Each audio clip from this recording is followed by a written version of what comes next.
ہمارے ہاں بہت سارے جرائم، ماں باپ کے نافرمان بھی ملیں گے، لیکن ہول سیل کے حساب سے ماں باپ کے خدمت گزار بھی آپ کو بولو ملیں گے. لیکن ایک جرم ایسا ہے جو تقریباً کامن ہو گیا ہے اور اس کے پھیلنے کی اسپیڈ بہت زیادہ ہے، وہ ہے بے حیائی. سمجھتے ہو؟ اس کو لوگوں نے جرم کی فہرست سے نکال دیا. میں عمرے پہ گیا تو مجھے جو روم ملا ہوا تھا اس کے ساتھ ایک روم تھا، اس میں ایک فیملی آئی ہوئی تھی، پوری رات ان کے کہہ کے مجھے نیند ہی نہیں آتی تھی اس سے، اتنی زور سے آواز.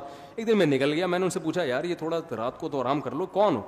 تو پتہ چلا جی کزنوں کے ساتھ لڑکوں کا گروپ آیا ہوا ہے عمرہ کرنے کے لیے. میں نے ان سے کہا دیکھو عمرہ کرنا فرض نہیں ہے، لیکن آپ کی جو فیمیل کزن ہے اس کا آپ سے پردہ کرنا بولو ضروری.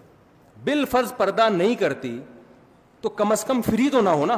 ایک جوان کزن بیٹھے ہوئے ہیں، یہ لڑکیاں بیٹھی ہوئی ہیں اور ایک ہی کمرے میں، سو بھی ادھر ہی رہے ہیں، گپیں بھی ادھر ہی مار رہے ہیں. یہ کتنی بڑی خدا کے غضب کو دعوت دینے والی بات ہے. ہم ہندو تھوڑی ہیں، ہم کوئی کافر تھوڑی ہیں، انگریز تھوڑی ہیں. محرم نا محرم کی اصطلاح انگریزوں میں ہے، بولو نا. وہ مذہب کو نہیں مانتا، جیسے چائنا والے مذہب کو نہیں مانتے. وہ کھانا کھانے سے پہلے یہ نہیں دیکھتے کہ حلال ہے حرام ہے پاک ہے ناپاک ہے، وہ کہتے ہیں پروٹین فل آف پروٹین ہے یا نہیں ہے. جو کتا بھی کھا جاتے ہیں کیونکہ کتے میں گائے سے زیادہ پروٹین ہے ان کی رائے کے مطابق. تو ان کے یہاں حلال حرام محرم نا محرم نہیں ہے. تو آپ ادھر چلے جاؤ بھائی، پھر چھوڑ دو کزن کیا ہوتی ہے اور خالہ وہ محرم کیا ہوتی ہے، چھوڑ دو. اسلام نے تو پورا ایک دیوار کھینچی ہے. اور سورہ نور میں بھی سورہ حجاب میں بھی پوری ڈیٹیل قرآن نے بیان کی ہے، یہ محرم ہے اور یہ نامحرم. لا یبدین زینتہن، عورت اپنی زینت کو ظاہر نہیں کر سکتی الا لآبائہن، سوائے اپنے باپ دادا کے سامنے، بعولتہن اپنے شوہر کے سامنے، اور ابناء بعولتہن ابناء بعولتہن اپنے شوہر کے بیٹے جو ستیلا بیٹا ہے. ایک ایک رشتے کا نام لے کے قرآن نے بتایا کہ ان کے سامنے زینت ظاہر کر سکتی ہو، بے تکلف ہو سکتی ہو. اس کے علاوہ ساری دنیا کے سارے مرد تمہارے لیے کیا ہیں؟ نامحرم.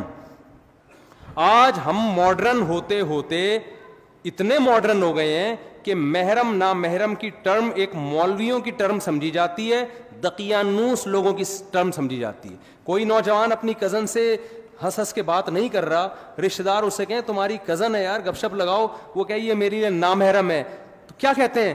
دقیانوس. پرانے خیالات کا. انسان کا دل صاف ہونا چاہیے. میں سمجھا پا رہا ہوں اپنی بات؟ او بھائی یہ کیا ہو رہا ہے یہ معاشرے میں؟ خدا نہیں چھوڑے گا، دنیا کچھ نہیں، دنیا تو آپ کی اور عزت کرے گی، بڑا لبرل ہے، بڑا ماڈرن ہے، بڑا ماڈرن ہے، خدا نہیں چھوڑے گا. یہ یاد رکھو. یہ جو اللہ بھینس کے دودھ پلا رہا ہے نا ہمیں، سوکھے چارے کھلا کھلا کے، بیچ سے خربوزے نکال رہا ہے، اس کا اللہ ہم سے قیمت لے گا. پوری قیمت نہیں، صرف اتنی کہ تم نے شکر ادا کیا. کہ پوری قیمت تو کوئی بھی نہیں دے سکتا اللہ کو. اتنا پوچھے گا کہ خربوزے کھا کے اور میری نعمتیں صبح شام کباب پراٹھے کھا کے، کمبختو میں نے تمہیں یہ بتایا تھا کہ یہ محرم ہے یہ نامحرم ہے، یہ فرق تم نے کیا کہ نہیں کیا. اگر آپ لبرل بن رہے ہو، خدا کو آپ کے اسلام کی کوئی ضرورت نہیں ہے. تو مجھے بڑا تعجب ہوا کہ یار اب عمرے جیسے مبارک سفر میں بھی یہ ہو رہا ہے. کزنیں وہ پوری رات کہہ کے لگ رہے ہیں ایک کمرے میں. تو میں نے ان سے کہا، میں نے کہا اول تو کزن کو چاہیے اپنے میل کزن سے پردہ کرے. پردہ نہیں کرتی، بے تکلف تو نہ ہو نا. بے تکلف بھی ہوتی ہے تو اس سفر میں تو نہ ہو، کم از کم اس سفر میں تو نہ ہو. یہ تو عمرے کا سفر ہے. مذہب چند رسومات کا نام رہ گیا ہے جو اسلام کی. یہ پتہ ہے کیا ہے؟ اس بے حیائی سے آہستہ آہستہ ہمارا فیملی سسٹم کیا ہو جائے گا؟ تباہ.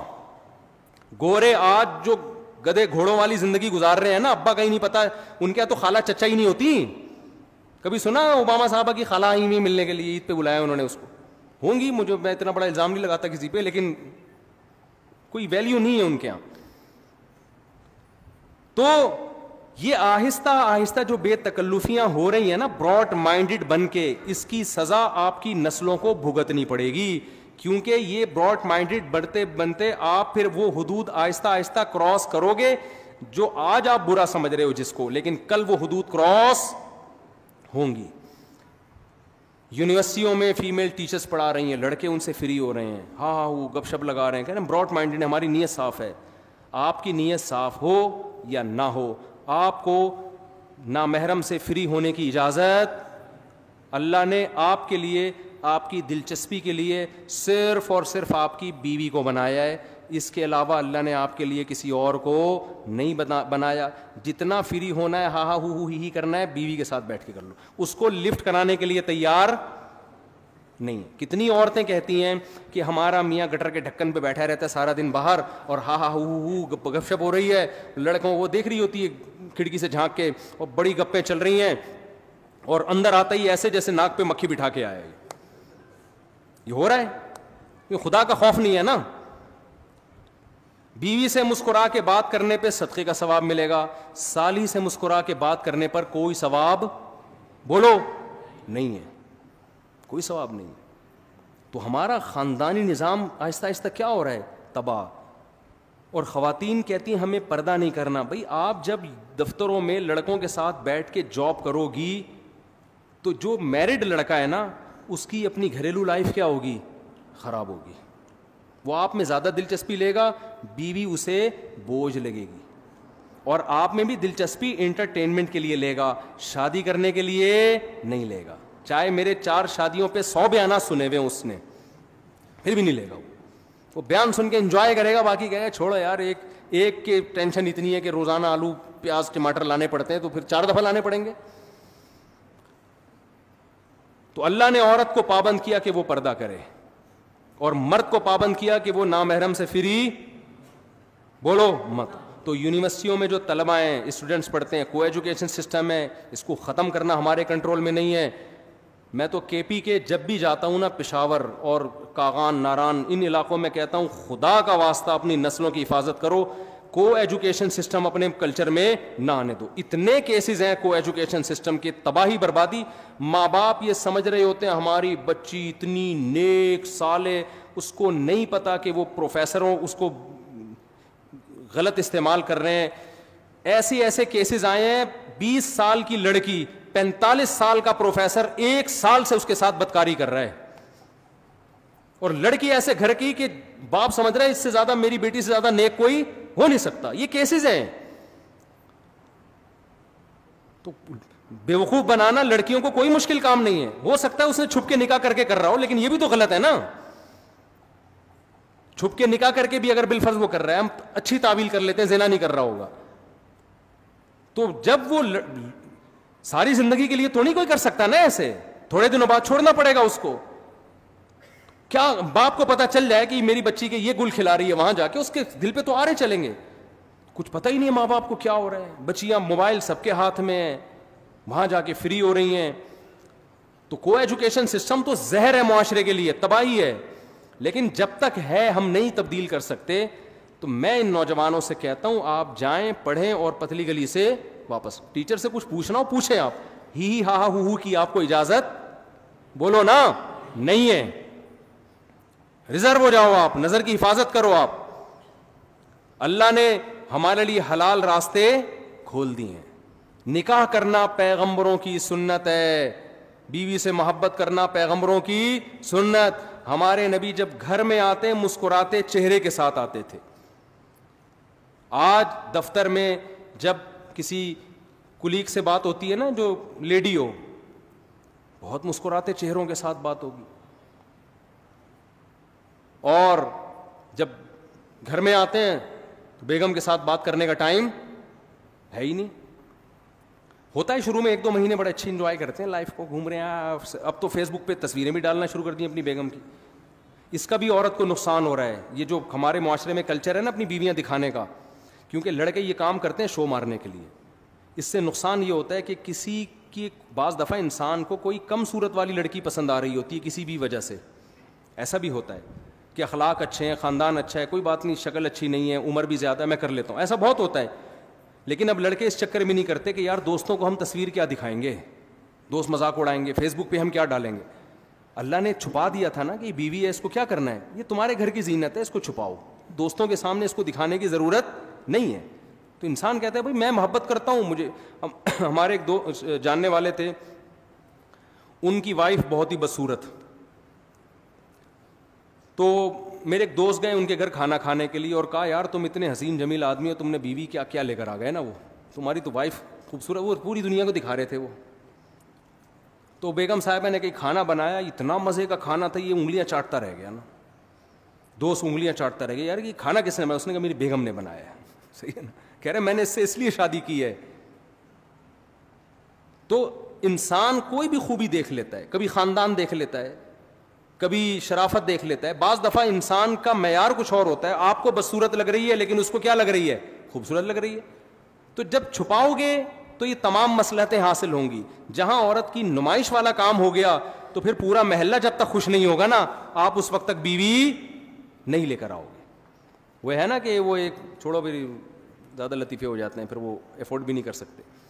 تو ہمارے معاشرے کا جو سب سے بڑا المیہ ہے وہ کیا ہے, بے حیائی.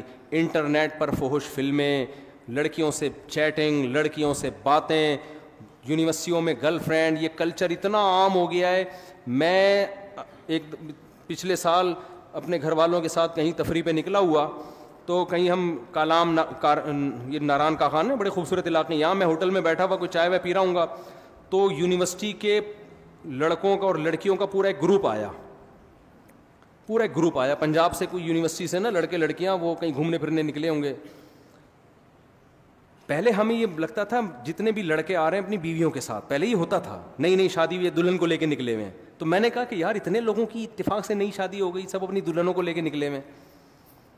مثال کے طور پر 30 لڑکے 30 لڑکیاں ہوں گی, پتہ چلا کم بختوں میں ایک بھی میرڈ نہیں ہے, اور بڑے بے تکلف. اتنے میں اب بے تکلفی کی انتہا کہاں تک ہو گئی. میرے پاس ایک نوجوان آیا کہ میری گرل فرینڈ نے کہا ہے کہ مفتی صاحب کے ساتھ اپنی ایک سیلفی لے کر آؤ. ان کی گرل فرینڈ کہیں میرا بیان سنتی ہو کہ مفتی صاحب کے ساتھ اپنی ایک یادگار سیلفی لے کر آؤ. میں نے ان کو تو کچھ نہیں کہا, لیکن مجھے لگا کہ معاشرہ اب اتنا خراب ہو گیا ہے نا کہ ایک آدمی ایک مولوی سے عقیدت بھی کر رہا ہے, سیلفی بھی لے رہا ہے, لیکن اسے مولوی کے سامنے یہ بتاتے ہوئے شرم نہیں آ رہی کہ میں ایک ہفتے کے ٹور پہ, جس میں راتیں بھی گزارتے ہوں گے ظاہر ہے, میں اپنی گرل فرینڈ کو لے کے نکلا ہوں. اس کا مطلب یہ چیز اب ہمارے معاشرے میں بری, مولوی کو تو لوگ 100 دفعہ سوچتے ہیں نا, اب یہ ایسی چیز ہو گئی کہ مولانا صاحب کو بتا دیا تو مولانا صاحب کہیں گے ہو کوئی بات نہیں, کوئی بات نہیں, گرل فرینڈ اب خیال رکھیے گا بھابھی کا. اچھا, اس نے مجھ سے دوسری بات یہ کی کہ میری گرل فرینڈ نے کہا ہے کہ مفتی صاحب سے کہو کہ کوئی نصیحت کر دیں. اب دیکھیں وہ بیچاری تھوڑی سی دین پہ تھی نا, لیکن معاشرہ اتنا خراب ہو گیا ہے, سوسائٹی یہاں تک پہنچ چکی ہے کہ جس کو علماء سے محبت بھی ہے نا, وہ بھی ان چیزوں کو برا نہیں سمجھ رہے. میں نے اس سے کہا کہ آپ اپنی گرل فرینڈ کو جا کے کہیں کہ میری طرف سے نصیحت ہے کہ بوائے فرینڈ کو چھوڑ دیں آپ. میں نے یہی نصیحت کی. میں نے کہا فی الحال اس سے بڑا جرم آپ نہیں کر رہی کہ ایک نامحرم آدمی کے ساتھ آپ ٹریولنگ کر رہی ہو. ہمارے نبی نے تو عورت کو محرم کے بغیر سفر کرنے کی اجازت نہیں دی اکیلے, اور آپ باقاعدہ نامحرم اور جوان ہو کے پوری بس جا رہی ہے. خوب سمجھ لو, غیر مسلم پہ دنیا میں عذاب نہیں آتے. مسلمانوں میں جب کوئی گناہ پھیلتا ہے نا تو اللہ اس کی دنیا میں سزا دیتا ہے. جو ہمارے اوپر جو اتنے عذابات کیے, کافروں کو کچھ نہیں ہوتا, کافروں کو تھوڑا, ان کے لیے تو آخرت ہے, مسلمان کو دنیا میں سزا ملتی ہے. تو خدا را ایک فیصلہ کرو, یا تو بے شرم بن جاؤ یا با حیا بن جاؤ. اور اللہ آپ کے جذبات کچلتا نہیں ہے. اللہ کہہ رہے گندا راستہ ہے اور ایک پاکیزہ راستہ ہے. گندے راستے کو چھوڑ دو, پاکیزہ راستے پہ آ جاؤ. پاکیزہ راستہ کیا ہے؟ نکاح والا راستہ. اور اس راہ میں نکاح شادی بیاہ میں جو ٹینشنیں آئے نا کہ خرچہ بڑھے گا, اللہ پہ توکل کر کے اس کو برداشت کرو. موسیٰ کلیم اللہ, حضرت موسیٰ علیہ السلام کا واقعہ قرآن بیان کرتا ہے. اللہ کے کلیم, انتہائی مقرب پیغمبر, انہیں جب لڑکی کے والد نے, ان کی زوجہ کے والد نے کہا کہ میں اپنی بیٹی آپ کو دوں گا اس شرط پہ کہ آپ 10 سال بکریاں چراؤ, کتنا بھاری بھرکم مہر تھا. حضرت موسیٰ نے شادی کو ترجیح دی اور 10 سال بکریاں چرانے کے عمل کو قبول کر لیا, کیونکہ وہ نکاح کی اہمیت جانتے تھے. پیغمبروں نے نکاح کرنے کے لیے بڑی پریشانیاں اٹھائی ہیں, اور آج رشتہ مل رہا ہوتا ہے, لڑکا نکاح کرنے کے لیے تیار نہیں ہوتا کہ میں پہلے اپنے پاؤں پہ کھڑا ہو جاؤں, میں اسٹیبل ہو جاؤں. دیکھو خوب سمجھ لو, نکاح ہماری باڈی کی ریکوائرمنٹ ہے, یہ صرف سوسائٹی کی ریکوائرمنٹ نہیں ہے. اگر آپ کو شدید بھوک لگ رہی ہے, آپ یہ کہہ کے کھانے سے اوائڈ کرو گے کہ پہلے میں ذرا اسٹیبل ہو جاؤں پھر میں پراٹھے کھاؤں گا. آپ کہو گے یار جب تک میں کھاؤں گا نہیں میں اسٹیبل ہو نہیں سکتا, کیونکہ بار بار بھوک مجھے تڑپائے گی, ترسائے گی, مجھے کام نہیں کرنے دے گی. اسی طرح اللہ نے مرد اور عورت کے دل میں شہوانی جذبات رکھے ہیں, ان دونوں کا ملاپ یہ ان کی باڈی کی نیڈ ہے, ان کی فزیکل ریکوائرمنٹ ہے. یہ ریکوائرمنٹ جب تک پوری نہیں ہوگی آپ دنیا میں کوئی کام ڈھنگ سے نہیں کر سکتے. آپ آنکھ مٹکوں میں اور فحش فلموں میں ہی لگے رہو گے, اپنا ٹائم ان چیزوں میں ضائع کرو گے. تو نکاح اسٹیبل ہونے کے لیے ہوتا ہے, اسٹیبل ہونے کے بعد نہیں ہوتا. سمجھ میں آ رہی ہے کہ نہیں آ رہی ہے؟ آ رہی ہے تو عمل کر لو, نہیں آ رہی ہے تو جیسے چل رہے ہو چلتے رہو, گزارو زندگی, گزر جائے گی, مر جاؤ گے بغیر کسی پلاننگ کے. سمجھ رہے ہو؟ پھر جب قبر میں اللہ پوچھے گا نا مر ربو کا, کچھ تو کہیں گے ہمیں میں فری تھنکر ہوں, اور کچھ جواب دے دیں گے ہاں جی اللہ کو مانتے ہیں. تو پھر اللہ کہے گا تو اللہ نے تو یہ کہا تھا, یہ کیوں نہیں کیا؟ تو آپ کہیں گے بھائی میں اسٹیبل ہو رہا تھا. میں وہ مولانا عباد اللہ صاحب ہے نا تبلیغ جماعت کے, بڑا پیارا ملفوظ ان کا, وہ کہتے ہیں لوگ کہتے ہیں پہلے سیٹ ہو جائیں پھر ہم دین پہ آئیں گے, پہلے سیٹ ہو جائیں نا, پہلے سیٹ ہو جائیں. تو انہوں نے کہا سیٹ آدمی جبھی ہوتا ہے جب قبر میں جاتا ہے. جب قبر میں چلا جاتا ہے اس کو لٹاتے ہیں قبلے کی طرف, کہتے ہیں اب سیٹ ہے. اب کیا ہے؟ اب سیٹ ہے.